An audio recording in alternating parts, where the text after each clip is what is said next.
Ladies and gentlemen, but most importantly, the ladies, it's your awesome DJ bringing another new artist, Miss Amira. Hello, hello, hello. I like how you just did this. Hello. Yes, yes.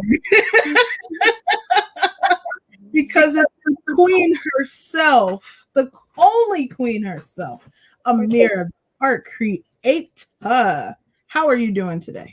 I'm doing exceptionally well. It's Friday. I'm Yeah, here. I'm yeah. healthy. Let's go. Friday night. Mm-hmm. Get it, girl. Get it right. Mm-hmm. So it's So all good. I'm just so happy and honored to bring you onto my beautiful showcase. Let me tell the peeps how I got to meet you, Okay. and we're gonna go ahead and have some awesome fun.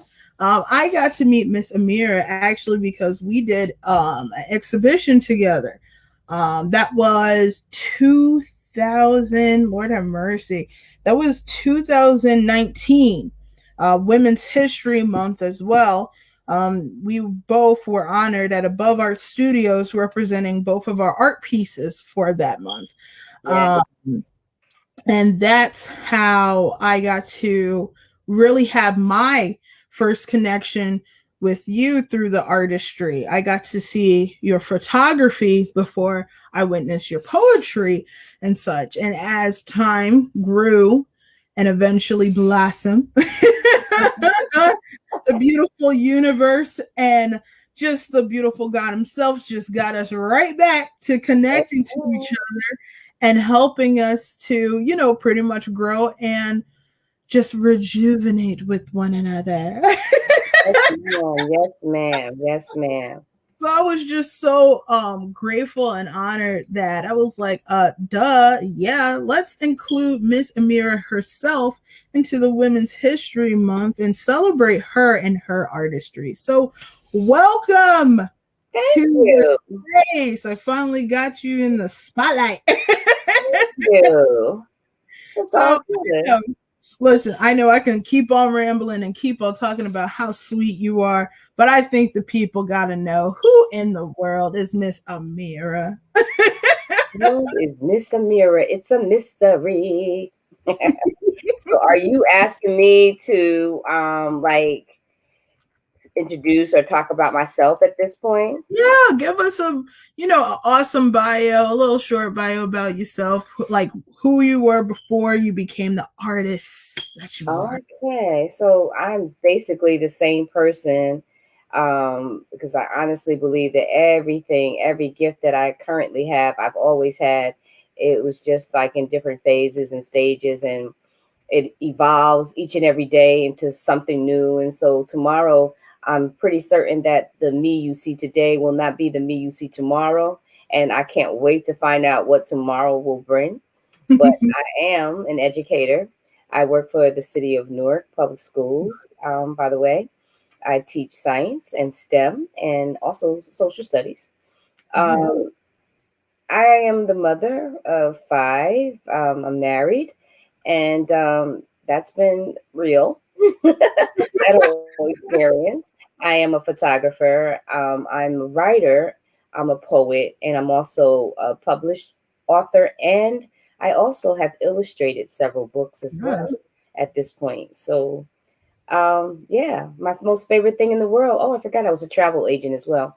My, my most favorite thing in the world is traveling and writing and um, also meeting very talented, interesting people. The Mhm. conversations are live and I get to learn everything. So Yes. I think that's my most precious moments right now. There we go. 'Cause, That's yeah, it. That's I it. mean, you are multi-talented. When I say multi, I mean multi. you know, Mm. never. I mean, seriously, there's never a time you just take a break. Every single second I see you just on the go and just doing and gravitating, and you just make it so fluidly. Like, what made you say, like, I just got to keep on going forward? Yeah. Like, it got to be something about, like, something internal that makes you say, I got to keep on going after the art, the connection, the people. Like, what inspired you to just have that as your momentum? I think it's a personality trait. Um, Mm, when I decide that it's something that I want to do, I do it, mm, and I continue to do it to develop it to a state of mastery, mm, and it's an ongoing life cycle. mm, So if I find that there's something that I'm interested in and I want to know about it or I want to know how to do it, and if I decide to take on that task, then best believe that I'm not going to be done with it until mm. I feel that it's at a level of excellence. Yes. And that's really a lifetime journey, and it turns out it is a lifetime journey. But along the way, the people I meet and the places I go, that's the most fabulous part of all of this. So it's Mhm. that innate desire to just be good. You know, that's the driving force, basically. No, I don't blame. I don't blame. I think that's just a natural and nature of womanhood. We just want it to be just just what we want it. Yeah, and when it's not, that's not so good either. It's okay, it's okay. I feel like in today's time we take ownership of it though. You know, Hmm. in today's time we take ownership of it because so long for many years it's like our voice has been like, what's the better words of it saying, like just Choked, ignored. stifled, stomped on, Yes, not existing. Any of those. yes, Any of yes.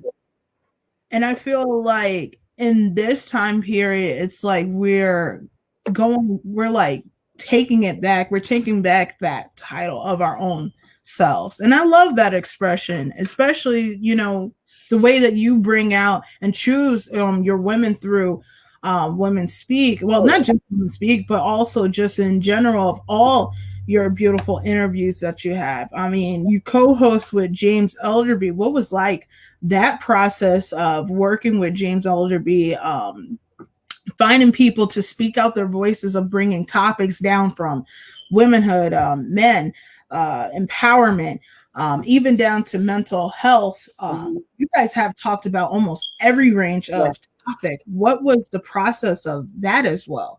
The process of when people speak is that it was an offshoot of when women speak. When women speak became so very, very popular, um, it also segregated, meaning Mm, we didn't allow men before COVID. We didn't allow them in the venue. We didn't allow them to participate. We didn't allow mm, them to be on the platform because it was all about women. And the anxious energy of men who wanted to just know, well, what goes on and when women speak, and even a few mm, attempts to come inside. Um, we just decided at one point that it needs to be another outlet where we could take mm. controversial, current um, items and have people feel free and comfortable enough to speak what's in their heart and just let it flow out into the universe. And so that was the birth of When People Speak. And what better person to be a co-host with than James Ellerbe?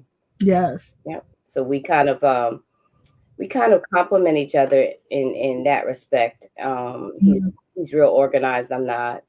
Um, I'm like a go getter. I'll go and scout out talent and bring it forth. And he organizes our set, gets our set going, and and when we actually speak together, it's just a naturalness that I don't know. It just happened that way.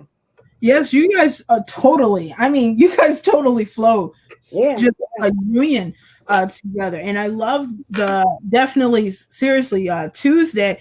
If you guys didn't see, you guys please watch. And they do have it on YouTube. I'm seriously just floored and amazed of the people you definitely chose. And I would love, love, love. I'm definitely hitting them up. Yeah, yeah. Our own. Talent. It's the amount of talent that you guys just see and just instantly get onto that page. It's beautiful how everybody too, once I say your name, it's just a natural respect. Every person down from Jaria, which you had her model for a couple of Yeah. your works. She's Shout one of out. the main models. Definitely, definitely treasure. Yeah. Treasure Yeah. speaks so lovely about you as Yeah. well too. And I just, it's just so funny because there's also this family feeling environment, especially like we get very nurtured by you too. Well, And thank you. yeah, seriously, it's just nurturing. And it's not just through your artwork that I feel that by, but I also feel that nurturing when you do your vlogs and when you do your projects or even in your writing as well. So, is it just like naturally, once again, like a personality for you, or just, you feel that it's important that people also be equally loved through what they create as well? Well, I'm kind of thinking that it comes from how I would like to be, um, Mm, in terms of giving respect to people and also honoring people for who they are.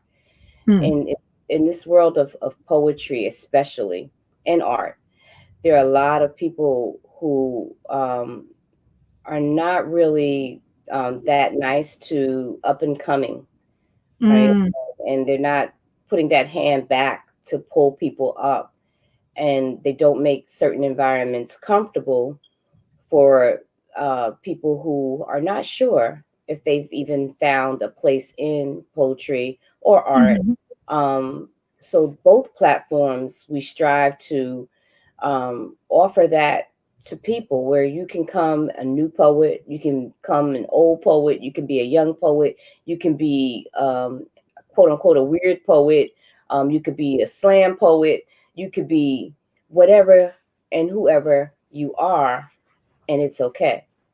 So I mhm, treat people that way, no matter who they are. You're mhm. okay because that's who you are, and I feel like when we begin to accept who we truly are Yes. and not try to mimic who they are and whoever the they is, Mhm. just have a sense of peace, a natural sense of peace. Yeah. And so I think that might be what you're talking about, because I'm really not caring as long as the person is respectful in terms Mm. of know how to handle themselves in a mature environment, meaning me. Yeah. I'm cool with it, and they're Mm. cool with me. So I think it's that mutual respect that you're talking about. Yes. I love it. I really do. Yeah. So we're gonna like touch a little bit onto your photography because you had a recent work, correct me. I seen recently, which I fell in love with. Um, is this particular piece hanging in any art gallery in particular or will soon to? This piece is actually on exhibit right now. It's in Okay. the exhibit, The Empowering. Nice. The curator, which is it's a fabulous exhibit, by the way. Let me just put that out there. Um, the curator is Danielle Scott. This is her first solo exhibit or gallery, and Beautiful. she's done an amazing job. And it's in Jersey City, and it's going Oh. to be running through the end of the month. So if you guys haven't been over to Jersey City to see this piece and many other local artists also have pieces there, you should make that as a part of one of your afternoons. So this piece is a mass piece, and it's called excuse me, it's called Children's Breaths. And Mm, as you can see, the focus may or may not be the mass, but for me, it's always the eyes. yes. So I try to, and I've always tried to, whether I'm taking photos of poets or artists in action, I Mhm. try to catch the moment. And so that Mm, when you hang these pieces, there's no need for words, because each and mm, every poet, I'm sorry, each and every photo is a poem or mm, a story. And so that's what makes this piece so interesting. Because what story is she having? What is she thinking? mhm. Yeah. And I really, really just love the fact of, well, one, it's the way that she is posed, and she's just practically, her eyes is just piercing. Burning right through you.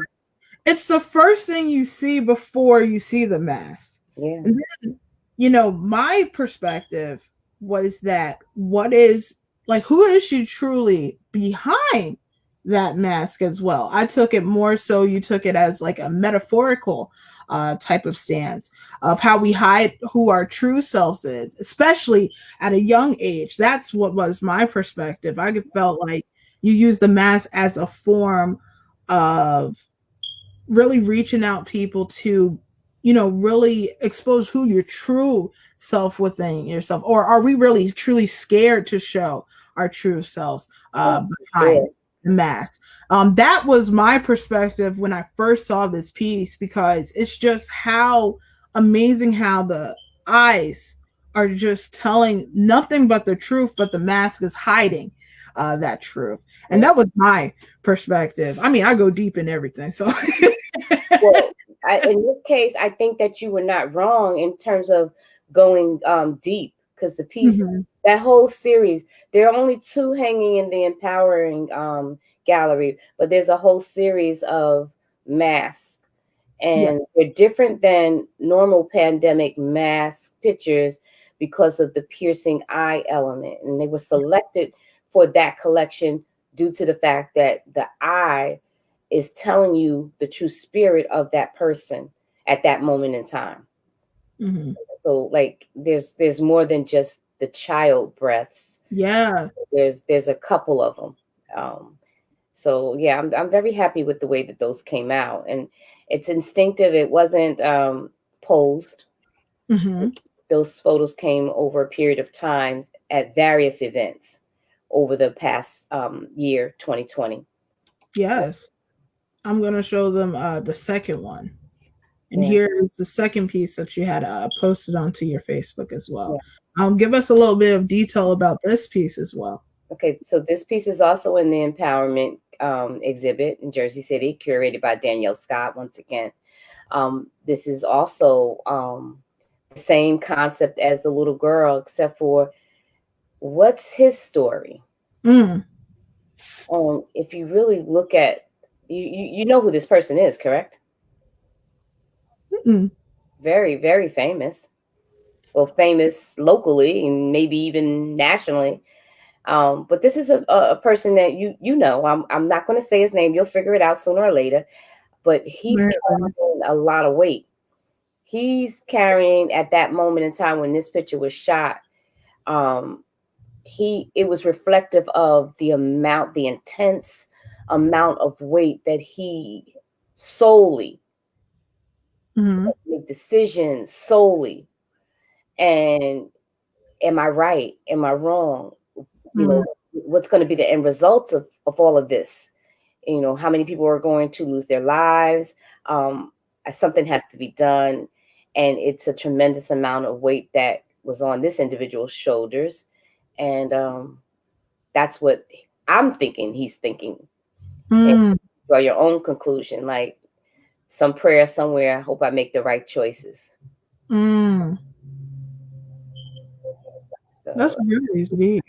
yeah.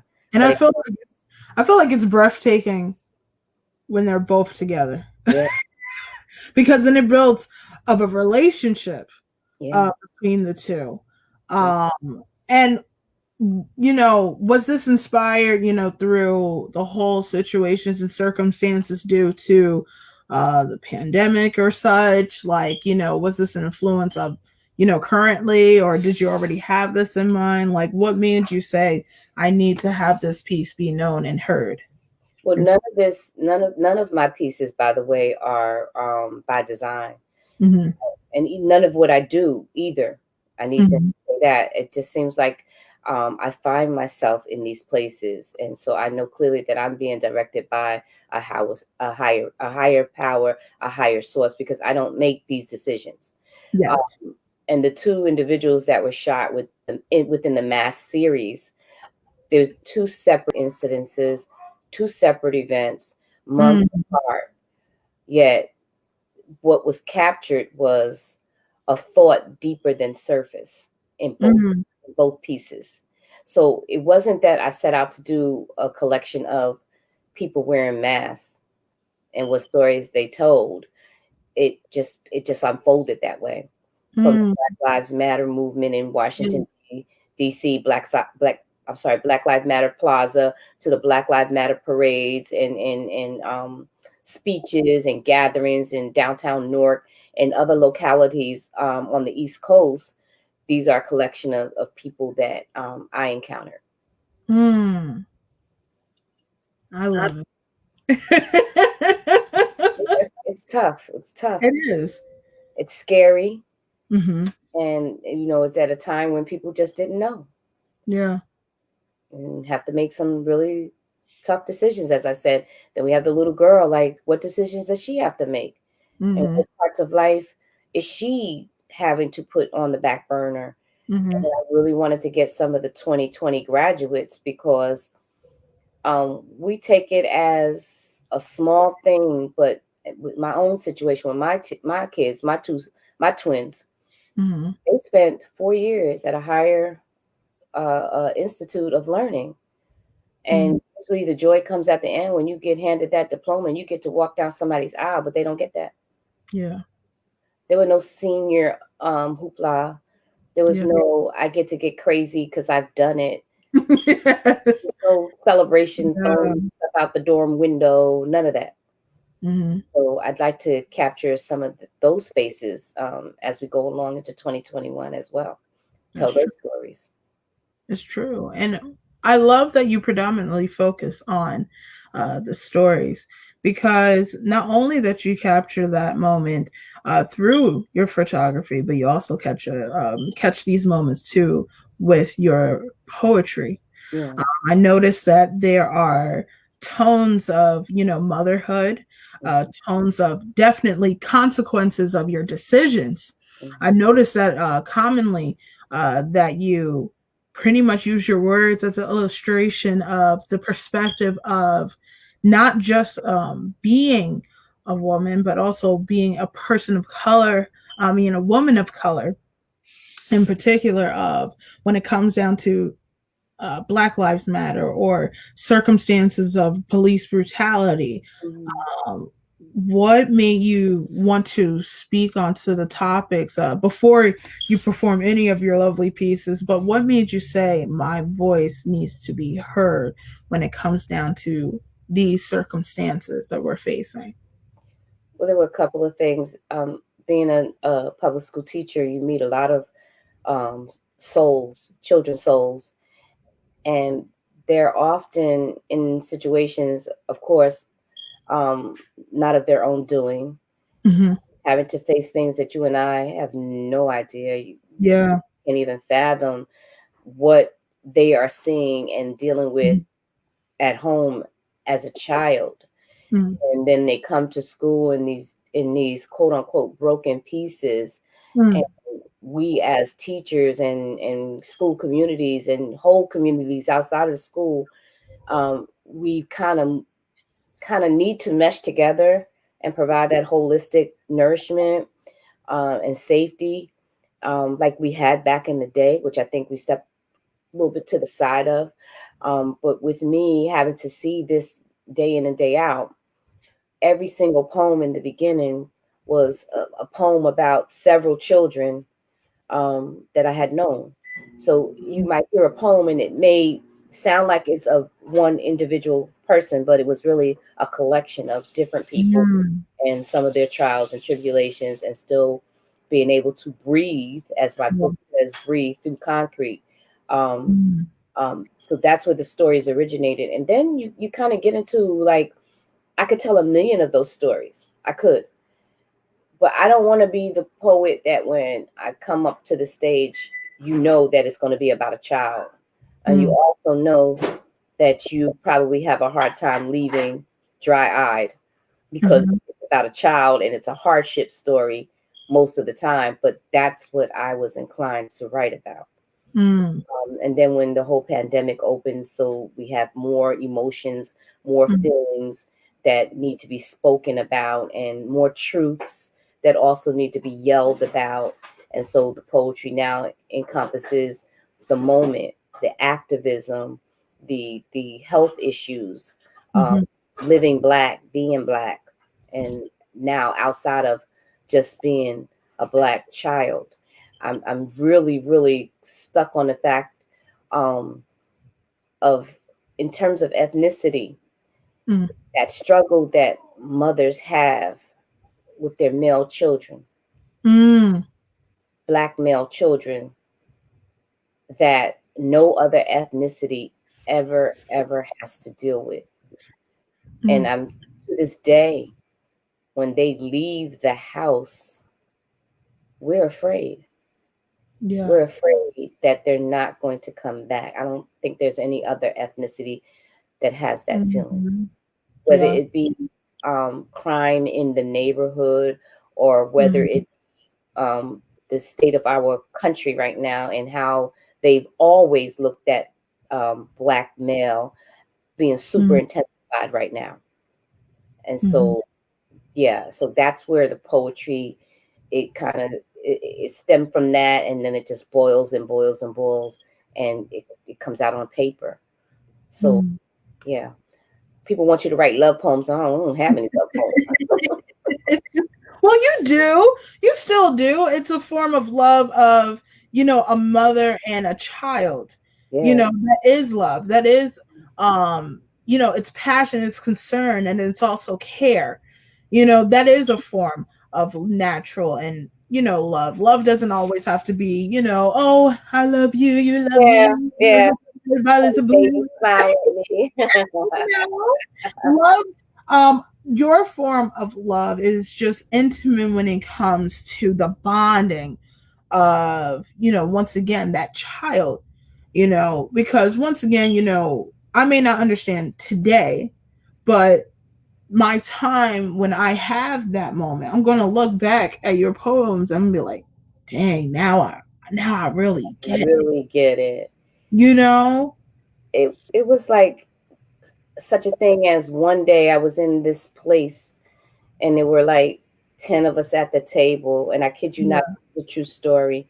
10 of us at the table, and out of the 10, six of the women, because it was all women at this table, six of the women had lost Mm, sons to violence. mm, We didn't know each other. We didn't live in the same community. The mm. commonality was we were all Black. Wow. Wow. Now, what are the chances that you go to a luncheon and you don't know the people you're sitting with? And 6 Mm, out of 10. So that was not long after that was when I wrote the poem His Shoes, what was reflective of seeing the sneakers over power lines. mm, And I wrote the poem My Son, and I wrote the poem Six of Us Set for a Table of 10. And later on, there were other reflective pieces that talked about losing a son, mm, you know? So I just don't, that's where the emotion is. That's where the power is. And I think that's how writers write. And, mm. there are comical writers out there, I'm sure, but I don't think I fall into that category. But it's okay because there's still left. I'm fine with it. Hmm. So let's go ahead. Let's have you have the stage and just let you just do your thing. You were going to perform one of your pieces today, correct? Okay, so you have a choice, a preference? I mean, it's either. I love A Mother's Plea. Okay, That one is my real favorite one. That okay, one's that my one. I think when you heard it though, it wasn't necessarily with it was with music. Did I send it to you with music? I forgot. I got a trip. Actually, no, it wasn't. I only read it. I didn't actually hear you read it. Okay. I'm not going to do it with music either, because the thing that I'm finding out in the virtual platform is that the music doesn't play too well, and so Yeah. it could ruin a good piece. So I'll stay away from that unless it's taped, and then you can play the tape. But I'll stay away from that. Okay. So the title of this poem is A Mother's Plea, and to be honest with you, I had a nephew that was shot to death in the city of Newark. and my sister and I, we were raising him, and my mom as well. And so this poem is one of the poems that came out of that emotion. A mother's plea. He disappeared somewhere in time, lost to memories, beating down my heart. Can't you hear them? Beat, beat, beat. The rhythm, the rhythm, the rhythm. They keep rhythm with the heat of my fury, burned inside when I think, when I think, when I feel, while I know. You, you saw it happen and said nothing. He is not saved from translucency, marginal, dissipating heart murmurs that will mean nothing. They will mean nothing once the balloons deflate and the ribbon banners shred and fly dirty across skies and lands like Bergen Street and Hawthorne Ave and Elizabeth Ave and the islands of faith, hope, and tears, like places explored and conquered, floating and stopping life for passers-by, souls bound to meet breaths themselves as they tatter and tear with each day passing, rubbing like erasers and grabbing you from hearts and minds of everyone except mine. I simply will love you forever.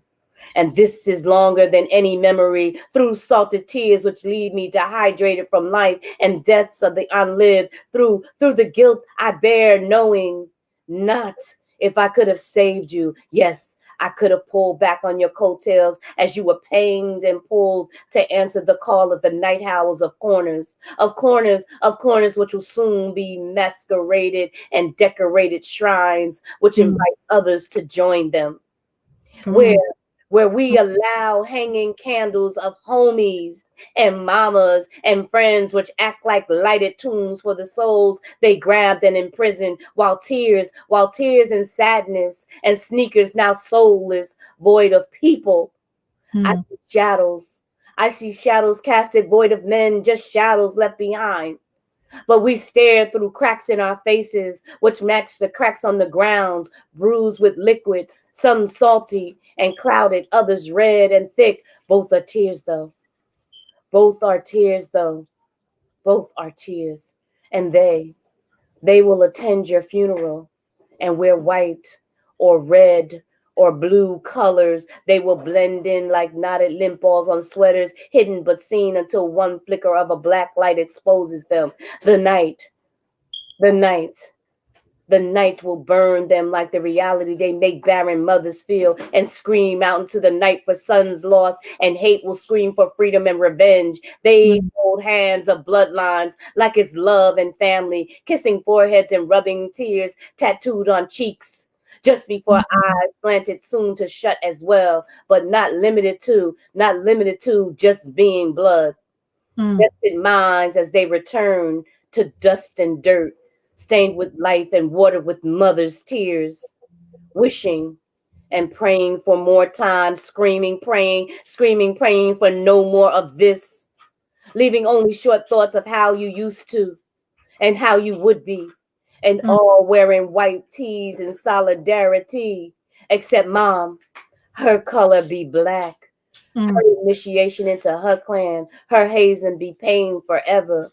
But I can tell you though, I can tell you, even if your earthly life was pure, hell is a place. Barren, sunless mothers live there, wishing the souls of sneakers on power lines, dripping and watering the concrete below, and knowing and wishing Mm. you knew our realities too. Mm. Not all boys go to heaven.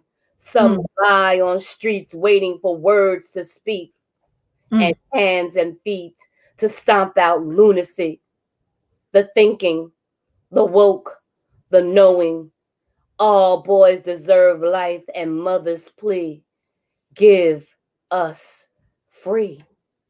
Mm. Let's go. So in that you heard all of those things we talked about, you know, Yes. sneakers hanging over power Mhm. lines, mothers pleading, yeah. Yes, Yeah, because and it's just phenomenal because we get to be in your shoes yeah, for those few moments, not minutes, not seconds, not it's moments. yeah. I love that you use the same technique that you use in your photography as well as your poetry, and you use the same techniques as your poetry into your photography. It just relates and it just keeps going fluid after fluid. It's just the essence Yeah. of moments and time that you can describe endless. And it's one of those type of poems that will never fade, No. which is so honoring. It's very unnerving, but it's not just my poem. And Yeah. that's the thing about that poem, whenever it's recited in an audience, Mhm. people come up and Mhm. they go, yeah, that's how my son, that's how my brother, that's how my nephew, my grandson, like, I can't believe this, Mhm. there's so many people out there. And Mhm. to me, it feels like it's only taking a breath or a breather Mm. or a backseat, and they're not talking about it because it's probably still happening somewhere. Mm. But Yes. they haven't fixed that. That's not Mhm. fixed. Young men are still not being looked at as human beings. The whole thought process of how we see one another, criminality, you know, Yes. Black Lives Matter, all of that is still here. It's still. So yeah, There we go. I am so grateful that I have, you know, expressed and had this moment and just seen so much of you, how you just blossom and not just blossom, but also just touch other up and coming artists from all different realms. We need people like you in this world, women like you in this world that help us as newcomers just move and groove into this beautiful expression of our artistry. So I just thank you I so, appreciate so it. much, Miss Thank Amira. you. Thank you. Seriously, I mean, it's just it's just you. It's just all of you that makes me just get excited and love what I do every single day Thank because you just never know how you can just influence one person, even if it's just one moment and you. one Yeah, time. you're And right. when I first met you, I just knew instantly. I was like, I'm going to be coming back to this woman again, and she's going to come up with something just mind blowing again, and I'm going to have a great conversation with her again. It's just like at the art gallery, we're like, "Oh, what's your name and what are you about? Oh, that's cool. Oh, that's really nice. You're an artist. Okay, good. I want to see you again. I know, right? I can't wait to So see you again." yeah, I mean, I'll tell you one thing. If nobody's like know it, you definitely changed my world simply by the smallest thing, and that's just you being you. And I just applaud you. Okay. Thank you. I Thank you. really do. And That's so good.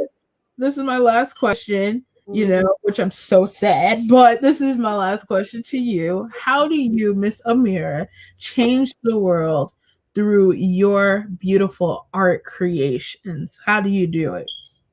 Well, if we're talking about poetry, I'm hoping that the road that I'm on allows other people who want to have a voice or insecure about their voice. I hope that both platforms that I'm on and me being out there and among them and supporting, supporting others and their venues as well. I hope that that is encouraging to them to go forward with whatever they feel their dream might be. So that I'm really seriously about that. I'm really serious about that in terms of lighting candles, because that old quote that says, your flame is not diminished by lighting somebody else's candle ever, Mm, ever. And I can't tell you how many young people have said to me, I didn't feel comfortable saying my poetry there. Thank you for allowing me to say it here. And I know mm, that feeling. So I try to be the exact opposite of of making somebody nervous or whatever the case may be. I just want them to be comfortable in their own selves and with their own voices, and understand that there's a place for all of us. You don't have to sound like anybody. You don't have to be your art. You know that as an artist, your art doesn't have to be like anybody else's to be appreciated. That's why it's art. Yes. And poetry is art. So if that little girl wants to read off her phone 3 lines, why is that not okay? Exactly. You're right. You're right. And in my case, if I want to read 20 hours of poetry, why is that not okay? Exactly. You're right. No, seriously. There's no such thing as limitation. Yeah. I just think it's art, and it's reflective of what your voice is and what your feelings are, not somebody else's. So I want to encourage others to just, if you want to be something, you want to do something, first try it, study it, and perfect it. There we go. Yeah. There we go. You guys heard it. It is the one and only Queen Ameerah Shabazz-Bilal. Let's go. Woo! Thank you, DJ. This is a hard platform to be on. Thank you so much. I'm very unnerved by this. I'm stuttering and everything. I don't even know what I said. But you were great at it. You were 100% excellent. I know. I'm embarrassed. Thank you. That's what I love about you. You're just so sweet. You did flawless. Seriously. You are flawless. You had nothing to worry about. I hope not. Thank you.